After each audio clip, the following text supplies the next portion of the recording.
This is the best waiver wire tight end week I think we've had all year. I believe tight end is the most important position to attack on this week's waiver wire. I think there are potential top 5 tight ends lurking in the weeds here. So let's dive on into my favorite options, starting at the top with Mike Gesicki, only 14% roster. He's actually my number 2 overall pickup for the week, behind only Jawan Jennings. And if you need a tight end, Brock Bowers, David Njoku, Tucker Kraft, there's some big names on bye this week. So go and check if Mike Gesicki is there. Now, I will say this is only a good play if T. Higgins is out, but his splits are absolutely insane with T. Higgins out of the lineup this week. The most impressive yet. 6 targets, 5 catches for 100 yards and 2 touchdowns. A whopping 27 PPR points here for Mike Gesicki.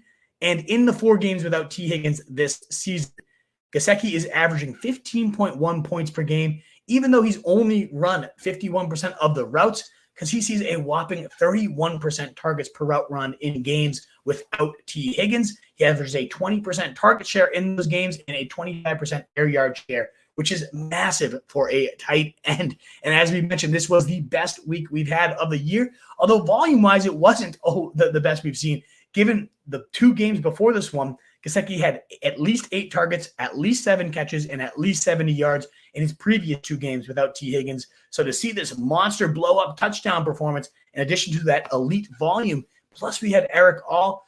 Prayers up for that rookie at ACL tear. He's had multiple now in his career in college. He tears the ACL in his first rookie season as a pro, but it could mean good numbers for Mike Gesicki, who could steady out at that 60% plus route share from Joe Burrow, who is on the record as saying, anytime we do not score a touchdown the rest of the year, I'm going to be pissed off. And you could see it on the sideline. Like, Burrow was so lazy, and easy to do against the Raiders. What about the Ravens? Actually pretty easy to do too. One of the best matchups, top 3 for quarterbacks, top 3 for receivers, top 3 for tight ends. They are an abysmal pass defense, the Baltimore Ravens. So for Thursday Night Football, T. Higgins has not practiced yet this week. Assuming he is out, I'm going to have Mike Gesicki as probably a top 6 tight end. If that is the case, the matchup's right. The volume has been there whenever T is out. And Gesicki is playing really well. He's doing his part. He had a 47-yard catch and run, just knifing through the defense, a very acrobatic touchdown catch as well, using that big frame. And, of course, the gritty is beautiful for Mike Gesicki. But definitely a guy I would be looking at as my number 1 waiver wire fill-in for a Bowers, for a Njoku. But you missed on him. Check out Taysom Hill. He had 60 total yards in the loss and a touchdown. Of course, 16 fantasy points. Would have been the tight end 6 in expected fantasy points with a top 5 tight end, given the production, a 49% route participation, 18% target share, 12% of the designed rushing attempts, which is lower than you might expect for a guy like Taysom Hill. But ultimately, 41 yards through the air, 19 yards on the ground, and that touchdown.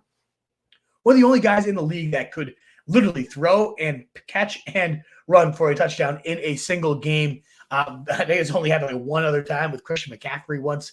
Maybe a couple other times. But very impressive skill set, very versatile, can get it done in any which way. And Atlanta, not a great defense to stop a guy like Taysom Hill. And given Chris Olave's injury, given who else do they have? We know Jamal Williams is doubtful.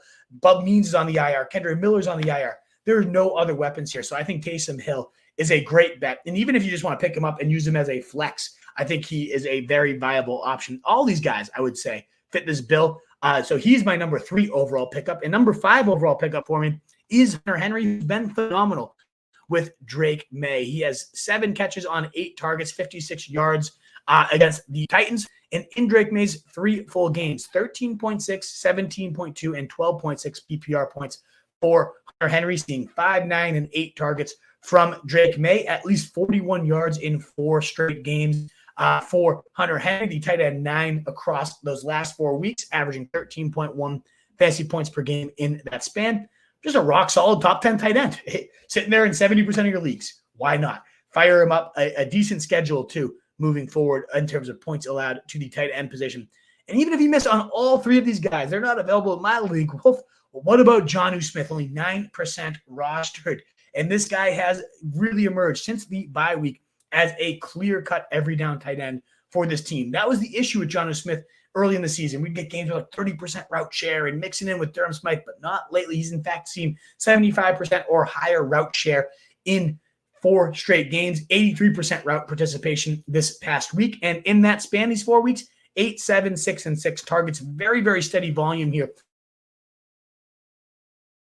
A nice 9.6 PPR points for you this last week at tight end. I think we'll take that. And now these next 2 weeks gets the Rams, 6th most points allowed to tight ends, and then Raiders, 5th most points allowed to tight ends in the next 2 weeks. So if you need a streamer at the position since Tua returned, we were worried that Tua comes back and it's back to the Waddle and Tyreek Hill show, but Jonnu has remained a stalwart, continues to vacuum 6 to 8 looks a week. I love what I'm seeing from him. What is up, you fantasy wolf? Thanks so much for tuning in. If you haven't already, share your thoughts in the comments, check out some more videos, and join the newest Wolfpack by subscribing below.